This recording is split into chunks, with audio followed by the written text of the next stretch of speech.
Hello everyone. आज हम लोग को डिस्कस करना है इंटरफेरेंस। ठीक है, हम ऑप्टिक्स स्टार्ट किए हैं, ज्योमेट्रिकल ऑप्टिक्स। ठीक है, ज्योमेट्रिकल ऑप्टिक्स में हम लोग 2 चैप्टर पढ़ चुके हैं। ठीक, 2 चैप्टर हम लोग पढ़े थे रे ऑप्टिक्स से। आज हम वेव ऑप्टिक्स से एक चैप्टर खत्म कर ले रहे हैं। ठीक है, वेव ऑप्टिक्स स्टार्ट कर रहे हैं, इसका 2 चैप्टर खत्म कर लें, फिर उधर से 2 चैप्टर खत्म करेंगे, इस तरह से पूरा सिलेबस कंप्लीट कर लेंगे ना। तो आज हम लोग को सबसे पहला टॉपिक डिस्कस करना है, ठीक है, वेव ऑप्टिक्स में इंटरफेरेंस। अच्छा, जैसे आप लोग पढ़े होंगे कि जो है लाइट के अंदर 2 नेचर होते हैं, एक वेव नेचर होता है, एक पार्टिकल नेचर होता है। वेव नेचर से हमारा reflection, refraction, diffraction, polarisation, interference, ये सारी चीज़ें डिफाइंड है। ठीक है, पार्टिकल नेचर से हमारा फोटो इलेक्ट्रिक इफेक्ट डिफाइंड है, क्रॉम्पटन इफेक्ट डिफाइंड है, ये सारी चीज़ें आप लोग पढ़े होंगे। और इंटरफेरेंस ऐसा टॉपिक है जो आप लोग क्लास 12th में भी पढ़े हो। ठीक है, तो आज हम लोग को क्या करना है, इंटरफेरेंस का देखिए आज हम ओवरव्यू देंगे। ठीक, इंटरफेरेंस का ओवरव्यू देंगे कि बेसिक चीज़ें क्या हैं, क्या आप लोग जानते हो, क्या आप लोग को और जानना चाहिए, ये सारी चीज़ें हम लोग इंटरफेरेंस के बारे में डिस्कस करेंगे। ठीक है, उसके बाद हम लोग मेन चैप्टर स्टार्ट करेंगे ना। अच्छा, इंटरफेरेंस जानने से पहले सबसे पहले हम लोग जान लेते हैं वेव क्या होता है। ठीक है, वेव में आप लोग पढ़े होंगे मीडियम के बेसिस पे 2 वेव होते हैं। ठीक है, अगर मीडियम देखा जाए तो मीडियम के बेसिस पे देखे होंगे आप लोग 2 वेव, कौन कौन सा, एक तो आप लोग देखे होंगे मैकेनिकल वेव, मैकेनिकल। ठीक, और आप लोग एक देखे होंगे ईएम वेव। ठीक, मैकेनिकल में जिसको नीड मीडियम, ठीक है, जिसको ट्रैवल करने के लिए मीडियम चाहिए, no need of medium, no need of medium, जिसको ट्रैवल करने के लिए किसी मीडियम की ज़रूरत नहीं है, उसको इलेक्ट्रोमैग्नेटिक वेव कहते हैं। जैसे इसमें हम लोग पढ़ते हैं साउंड, ठीक है, इसमें पढ़ते हैं साउंड, इसमें पढ़ते हैं हम लोग लाइट, ये सारी चीज़ें पढ़ते हैं। ठीक है, और अगर मोशन के बेसिस पे देखा जाए तो हम लोग देखते हैं एक लॉन्गिट्यूडनल है और एक हमारा कौन सा वेव है, ट्रांसवर्स वेव है। ठीक है, देखिए हम एकदम बिल्कुल बेसिक से बता रहे हैं। ठीक है, कि अगर किसी के पास बहुत थोड़ा भी नॉलेज होगा, जरा सा भी कुछ जानता होगा फिजिक्स के बारे में, तो भी ये वो लेक्चर समझ जाएगा ना। ऐसा नहीं है कि बहुत मेन टॉपिक उठा रहे हैं, समझा रहे हैं, नहीं, बिल्कुल बेसिक से ना।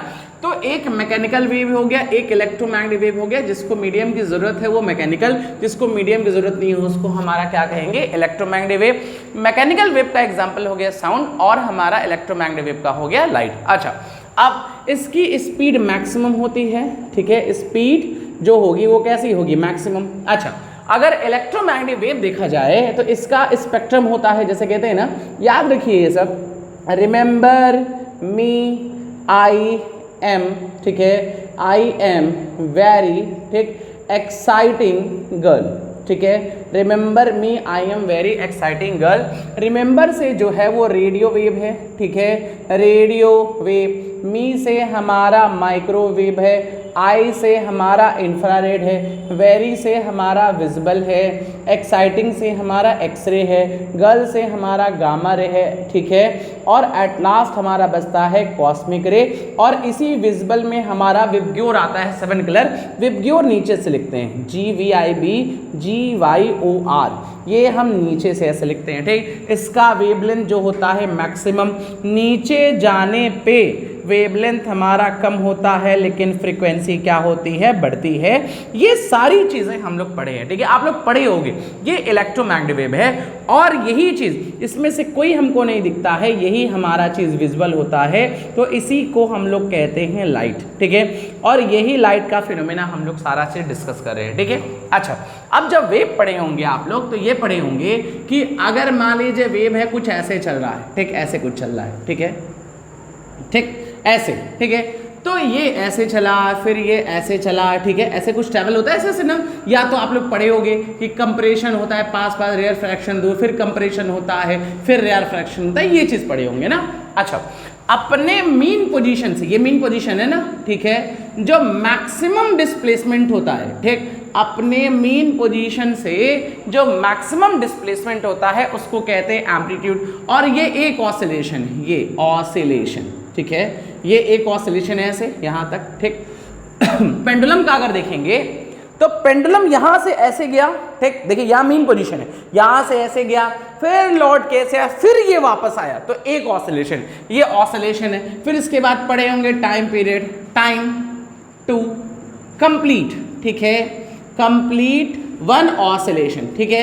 एक ऑसिलेशन कंप्लीट करने में जो टाइम लगता है उसको टाइम पीरियड कहते हैं। अच्छा, उसके बाद वेवलेंथ पढ़ा होगा कि ये जो डिस्टेंस होता है, distance between two successive crest, ऊपर वाले को क्रिस्ट कहते हैं, ये सब पता होगा आप लोग को, दैट इज कॉल्ड वेवलेंथ। या distance between two successive trough is called wavelength, या तो डिस्टेंस ट्रैवल बाय वेव, ठीक, in one time period is called wavelength, ठीक है।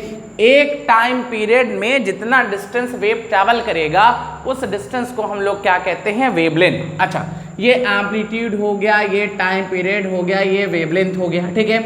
इसके बाद आता है frequency, number of oscillation in 1 second is called frequency. Frequency is equal to होता है 1/t।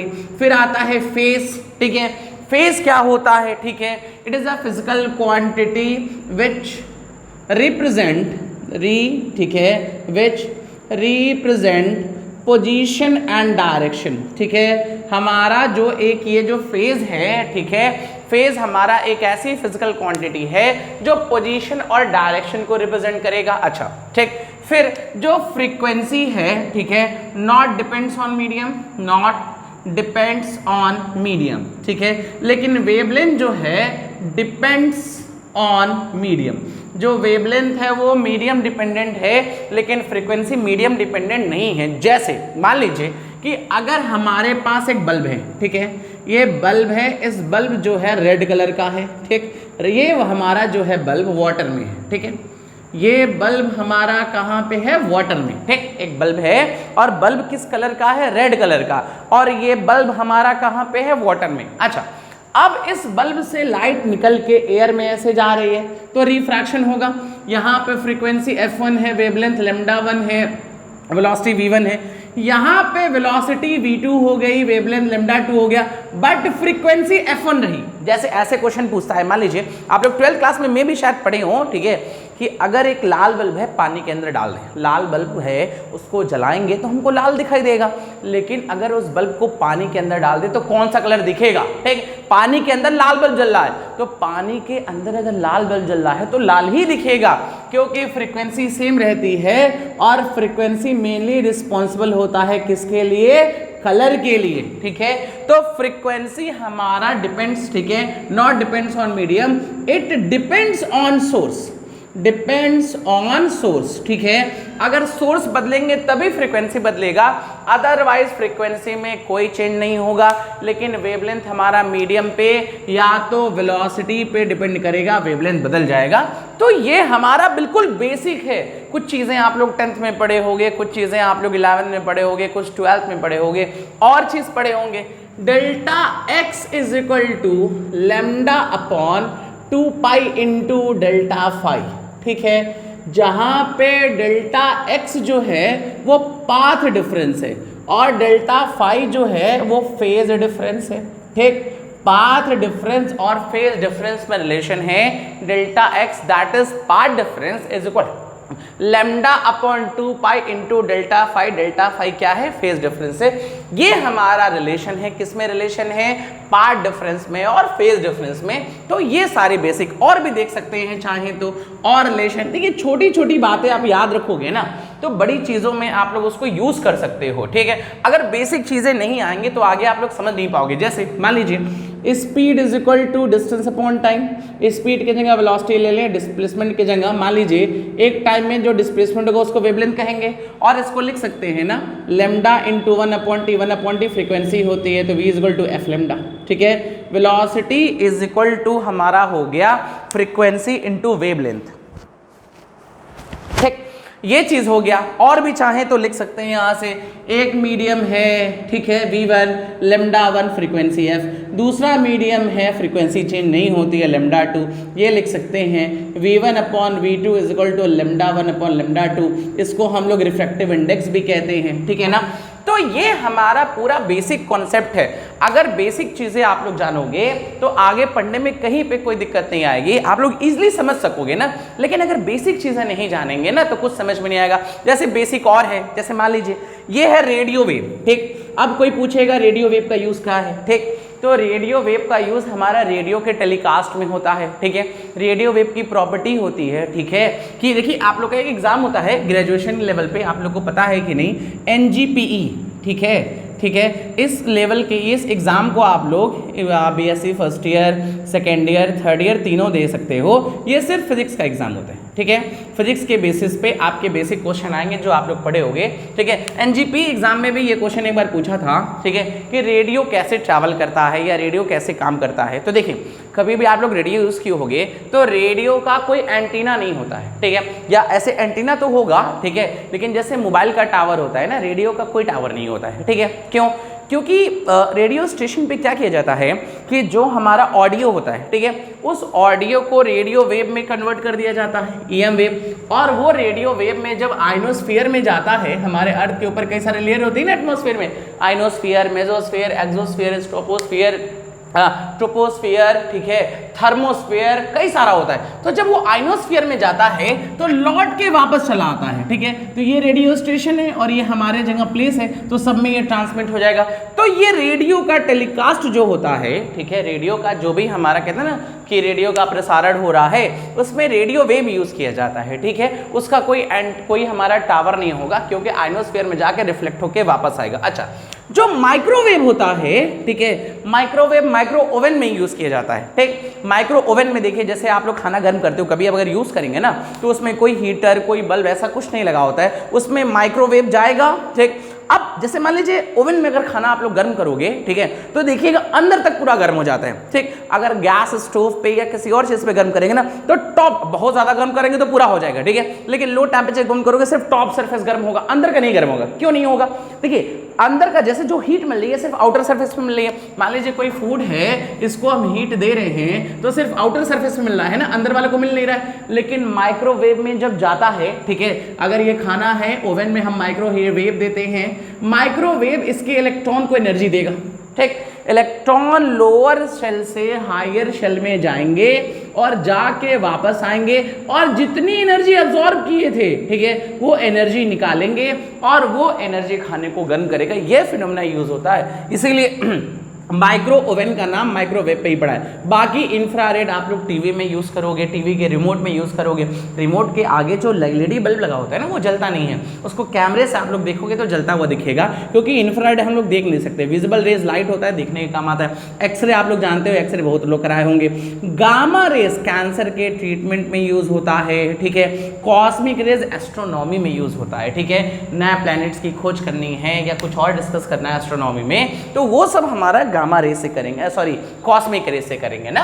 तो ये पूरा हमारा एक शॉर्ट डिस्क्रिप्शन था। इसके बाद देखिए और क्या पढ़ना है, ठीक है। हम बस आज बेसिक बताए हैं, कुछ स्पेशल नहीं बताए हैं, ठीक है। अच्छा, अब एक चीज और देखिएगा,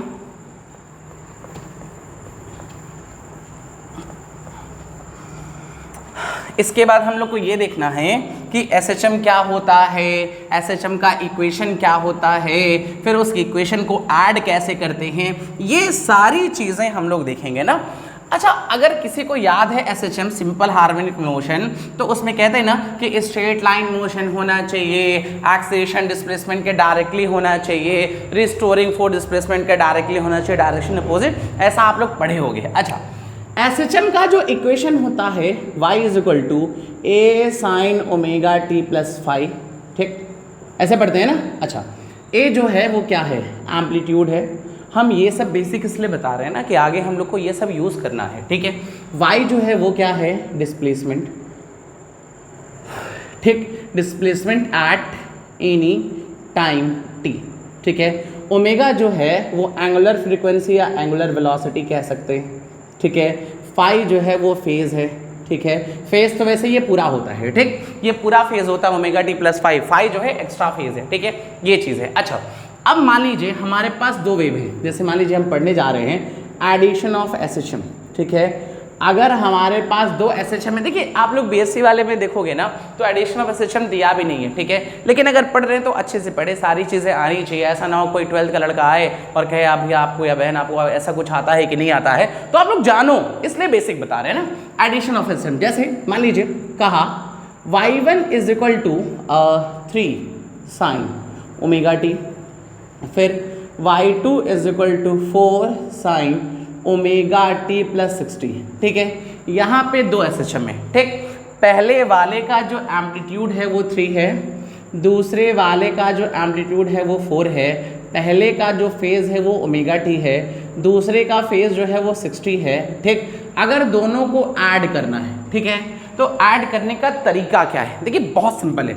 सबसे पहला देखिए कंडीशन क्या है, ऐड कैसे करेंगे, ठीक है। सबसे पहला है both have same trigonometric function, both have same trigonometric, T for trigonometric function, ठीक है। मतलब कि पहला साइन है तो दूसरा भी साइन होना चाहिए, पहला कॉस है तो दूसरा भी कॉस होना चाहिए, टैन है तो टैन होना चाहिए। अगर नहीं है तो आप लोग बनाओगे उसको, है ना, कि अगर ये साइन ना हो के कॉस होता है, ये साइन होता है तो इसको साइन बनाते, या तो इसको कॉस बनाते, दोनों सेम होना चाहिए, ठीक है।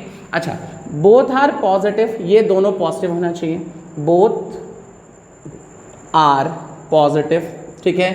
फिर omega t for both are positive, ठीक है। दोनों का ओमेगा टी भी कैसा होना चाहिए? पॉजिटिव होना चाहिए, ठीक है। ये हमारा बेसिक कॉन्सेप्ट है, इतना चीज होना चाहिए, उसके बाद आप लोग सॉल्व कर सकते हो। अच्छा, अब देखिएगा, आप लोग लॉ ऑफ पैरेललोग्राम पढ़े होंगे, ऐसे पढ़ा होगा, ठीक है। देखिए ऐसे पढ़े होंगे ना कि अगर ये वेक्टर ए है, ये वेक्टर बी है, इनके बीच का एंगल थीटा है, तो आर बराबर कितना? √a² plus b² plus 2ab cos theta, ऐसे कुछ पढ़े होंगे, ठीक। तो यहाँ पे भी वही काम करिए। देखिए सबसे पहले एक ये बनाइए लाइन, ठीक। इसमें जिसका छोटा फेज हो उसको नीचे बनाइए। फेज छोटा बोले हैं, एम्पलीट्यूड छोटा नहीं, ठीक है। फेज छोटा इसका है ना ओमेगा टी, इसका तो एक 60 ज्यादा है, तो ये कितना है? 3। अच्छा, दूसरा वाला जो फेज है वो कितना है? 4 है, ठीक। छोटे वाले फेज का एम्पलीट्यूड 3, बड़े वाले फेज का एम्पलीट्यूड 4, और दोनों के बीच का जो फेज डिफरेंस है, ठीक है, दूसरे वाले का phase sorry omega T plus 60 है, हम यहाँ गलत लिख दिए थे, करेक्ट कर लीजिएगा। फेज डिफरेंस 60 है, ये 60 कर लिया, ठीक। अच्छा, आप मेरी बात ध्यान समझिएगा, अगर हम रिजल्टेंट पूछें तो रिजल्टेंट क्या लिखेंगे? देखिए √, ठीक है, वेक्टर नहीं लिख रहे हैं, मैग्नीट्यूड निकाल लें। a² 3 का स्क्वायर, b² 4 का स्क्वायर, 2ab 4 × 3 12, 12 का डबल 24 इंटू cos 60, cos 60 की वैल्यू कितनी होती है? हाफ, तो 12, टोटल आ गया 37। चलिए ये रिजल्टेंट आ गया। अच्छा आप सुनिएगा ज़रा, इसको कंप्लीट करिए, इसको कंप्लीट करते हैं ऐसे, ठीक है, इसको यहाँ से कंप्लीट कर देना। ये रिजल्टेंट आया, मान लीजिए ये जो रिजल्टेंट आर है, ठीक है, ये फाई एंगल बनाया, ठीक। जो रिजल्टेंट आर है कितना एंगल बनाया? 5। अच्छा, अगर ये 4 है तो ये भी 4 होगा, ठीक। ये 4 है तो ये 4 होगा नहीं, ये चीज़, ये एंगल 60 है तो ये भी एंगल 60, इसको x मान लेते हैं, इसको y, ठीक है। अच्छा जरा ध्यान से देखिएगा, इस ट्रायंगल में sin 60 is equal to perpendicular upon hypotenuse 4, ठीक है। sin 60 की वैल्यू हाफ, ठीक। तो क्या लिखेंगे हम लोग? देखिए sin 60 इज इक्वल टू ये लिखेंगे परपेंडिकुलर अपॉन हाइपोटेनस, sin 60 की वैल्यू सॉरी हाफ नहीं, √3/2, मिस्टेक, सॉरी फॉर दैट, ठीक है। ये 2 आ गया, तो x की वैल्यू 2√3 ये आ गया। अच्छा फिर जरा देखिए, अगर यही चीज cos 60 लिखते हैं तो बेस अपॉन हाइपोटेनस 4, ये हाफ, तो y की वैल्यू 2 आ गई ना। अब हमको फाई निकालना है, तो फाई निकालने के लिए देखिएगा, अगर हमको फाई निकालना है तो फाई निकालने के लिए ये ट्रायंगल यूज करेंगे ना, ठीक है। तो क्या लिखते हैं? देखिएगा ध्यान से, tan phi is equal to perpendicular मतलब 2√3 अपॉन बेस, ये पूरा बेस ना 3 2 कितना हो गया? 5, तो यहां से फाई की वैल्यू आ गई tan इनवर्स 2√3/5 आ गया। अब ध्यान से देखिए, अब y रिजल्टेंट दोनों को ऐड करना था ना, इन्हीं दोनों इक्वेशन को तो ऐड करना था, तो दोनों का रिजल्टेंट एम्पलीट्यूड कितना आया? √37 आ गया, ठीक। और साइन पहले का फेज छोटा वाला ओमेगा टी, और साथ में एक्स्ट्रा फेज ये भी आया ना tan इनवर्स 2√3/5, ये हमारा एडिशन ऑफ 2 SHM है, ठीक। और क्वेश्चन देखते हैं, जैसे मान लीजिए ऐसे करते हैं, y1 is equal to 4 sine omega T, y2 is equal to 5 sine omega T plus 30 या 60 ले लेते हैं, चलिए ठीक है, हमारा कैलकुलेशन इजी हो जाएगा, ठीक।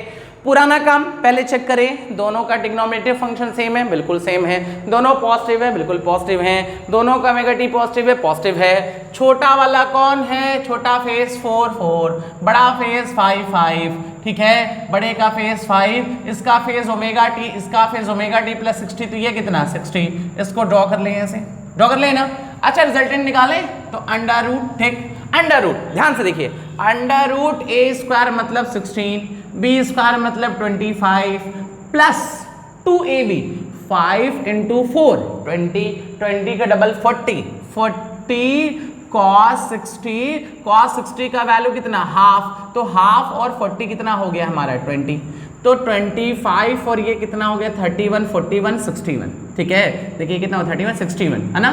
अच्छा अब इसको ड्रॉ कर लें, वही पुराना काम, ठीक है, ये अगर 5 है तो ये 5, ये 60 है तो ये 60, ठीक, ये कितना आएगा, देखिए यहाँ पे साइन आ रहा था ना, देखिए यहाँ पे साइन वाला x वाले के लिए हम साइन ले रहे थे ना, तो ये वैल्यू आ गई 5 sin 60 और ये 5 cos 60, ठीक है। तो अब देखिए tan phi, ये एंगल फाई है ना, तो tan phi ऐसे लिखें, tan phi is equal to perpendicular 5 sin 60, 5 sin 60 upon base ना 4 प्लस क्या लिखें 5 cos 60, इसको चाहे तो कैलकुलेट कर लें, हम डायरेक्ट वैल्यू रख रहे हैं, क्या लिखेंगे, resultant y is equal to resultant amplitude under root 61, फिर कितना साइन ओमेगा t प्लस यहां से फाई की वैल्यू क्या लिखेंगे, tan inverse 5 sin 60 upon 4 plus 5 cos 60, ये हमारा एडिशन ऑफ 2 SHM हो गया, ठीक है। अगर कोई चीज़ ये ध्यान से देखेगा ना तो आंसर एक लाइन में भी लिख सकता है, जैसे एक लाइन में कैसे आंसर लिखेंगे, अगर किसी ने ध्यान दिया होगा तब, ठीक है, अगर कंडीशन समझते हुए ध्यान देंगे तो बहुत सिंपल लिख सकते हैं। देखिए कैसे लिखते हैं, देखिएगा, मान लीजिए ऐसे कहा, देखिए ऐसे करा, हम डायरेक्ट आंसर लिख रहे हैं अब ना, y1 is equal to 2 sine omega t y plus, ठीक है, या y2 is equal to 4 sine omega T plus 45, ठीक है। ध्यान से देखिए रिजल्टेंट कैसे लिख रहे हैं, सिर्फ कैलकुलेशन आप लोगों को करना होगा, y is equal to under root, ठीक, a square b square plus 2a into b, ठीक है, a इंटू बी और कितना cos 45 और साथ में साइन ओमेगा टी प्लस, ये तो लिखते हैं, और tan इनवर्स नीचे कौन है 2 वाला ना, ऊपर कौन है 4, तो जो ऊपर होता है उसी का कंपोनेंट लेते हैं ना, ऊपर वाले का, तो ऊपर कितना आएगा 4 sin 45 अपॉन, ठीक है, बेस में ये पूरा ना, तो ये पूरा तो 2 तो रहेगा ही, और साथ में 4 cos 45, ये हमारा आ गया। बस नहीं, देखिए बिना फिगर के, बिना उसके एक लाइन में आंसर लिख दिया। जैसे और लिख सकते हैं, मान लीजिए y1 इज इक्वल टू लिखते हैं a1 साइन ओमेगा टी, ठीक है, y2 is equal to a2 sine omega T plus 5, चलिए ठीक है, पहले का फेज ओमेगा टी, दूसरे का फेज ओमेगा टी प्लस 5, तो y इज इक्वल टू क्या लिखें, ऐसे लिखें under root a1 square a2 square 2a1 a2 cos 5 लिख लिया, फिर क्या लिखें sine omega T plus tan inverse, नीचे a1 होगा तो कंपोनेंट a2 का लेना है, देखिए छोटा a1 है ना, बड़ा कौन है a2, तो a1 सॉरी नीचे a1 a2 साइन 5 अपॉन, ठीक है, प्लस क्या a1 प्लस a2 cos 5, ये हमारा एडिशन आ गया, ठीक, ये हमारा 2 वेव का 2 जो SHM है उसका एडिशन है। जब हम लोग इंटरफेरेंस का मैथमेटिकल एक्सप्रेशन देखेंगे ना तो हम लोग इससे करेंगे, बात समझ में आई, ठीक है, इससे हम लोग सॉल्व करेंगे, चाहे आप लोग के जो बुक में दिया है वो भी आप लोग सॉल्व कर सकते हो। चलिए इसके बेसिस पे हम कुछ क्वेश्चन दे रहे हैं, आप लोग चाहेंगे तो वो सॉल्व करिएगा, ठीक है, सॉल्व करके बताइएगा, नहीं होगा तो हम सॉल्व कर देंगे, ठीक। चलिए देखते हैं,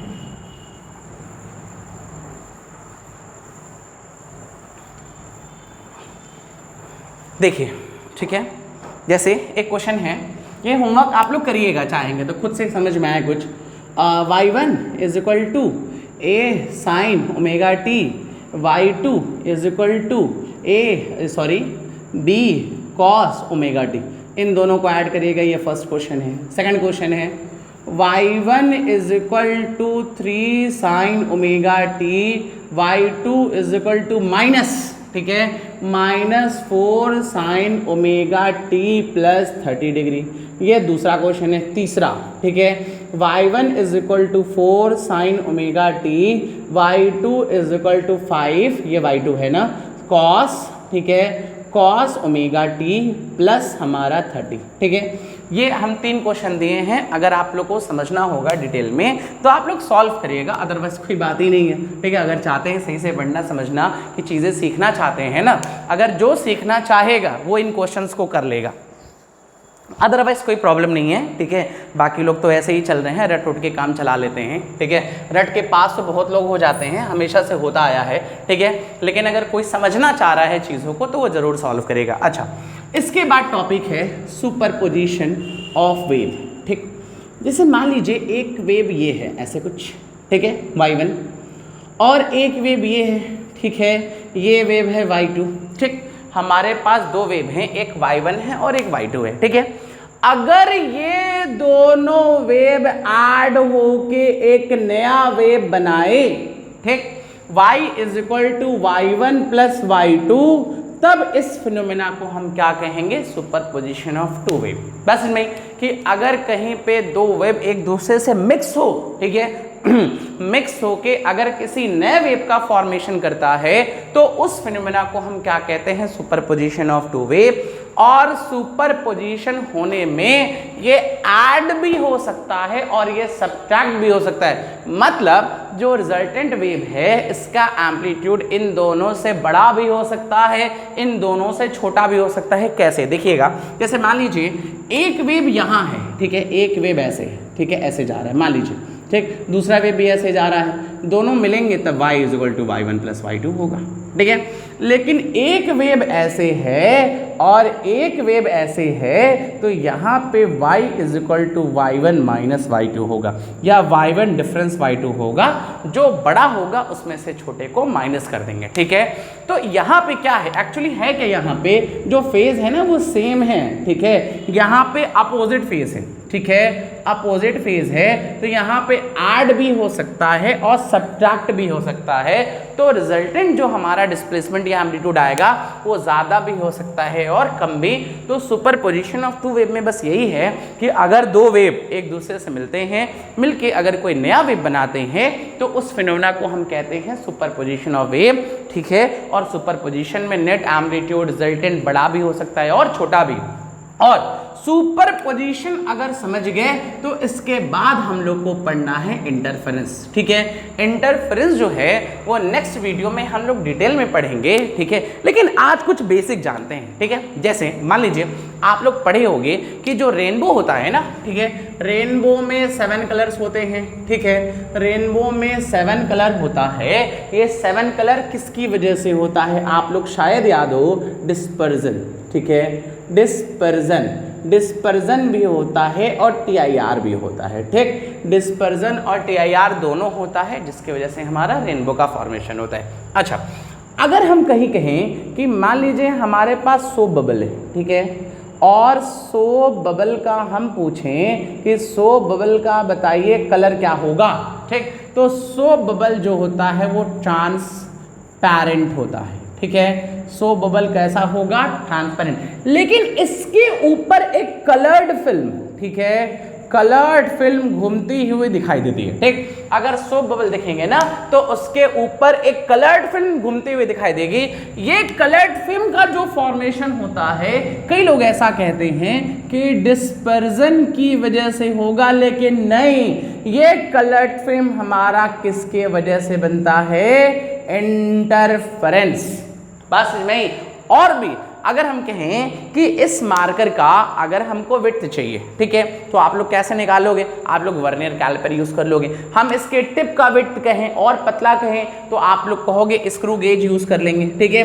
लेकिन हम कहें कि अपने बाल का विड्थ निकालना है या इसके विड्थ का, ठीक है, इसके साइज का, इसके ऑर्डर के साइज का हमको विड्थ निकालना है, तब हमारे पास कोई इंस्ट्रूमेंट नहीं है, तो उस कंडीशन में हम अगेन क्या यूज करेंगे? इंटरफेरेंस। तो आज इस वीडियो में जो भी हम लोग पढ़े हैं वो सिर्फ हम लोग क्या पढ़े हैं कि बेसिक वेव क्या होता है, वेवलेंथ क्या होता है, ऐसे क्वेश्चन देखे हैं। 2 एसएचएम हैं, एसएचएम में क्या क्या क्वांटिटीज़ हैं, कौन एक मीडियम से दूसरे मीडियम में जाएगा तो चेंज होगा, कौन नहीं चेंज होगा, ये सारा हम लोग पढ़े हैं ना। अच्छा, नेक्स्ट वीडियो में हम लोग स्टार्ट करेंगे कि इंटरफेरेंस एक्चुअली होता क्या है, ठीक, इंटरफेरेंस के लिए क्या कंडीशन है, इसके लिए मैथमेटिकल कंडीशन क्या है, यंग्स डबल स्लिट एक्सपेरिमेंट क्या होता है, इसके एप्लीकेशन क्या है, इससे क्वेश्चंस क्या आने हैं, इससे हमारा क्या क्या न्यूमेरिकल बन सकता है, ये सारी चीजें हम लोग पढ़ेंगे। आज एक वीडियो छोटा सा बना के बस एक ओवरव्यू दिए हैं, ठीक है।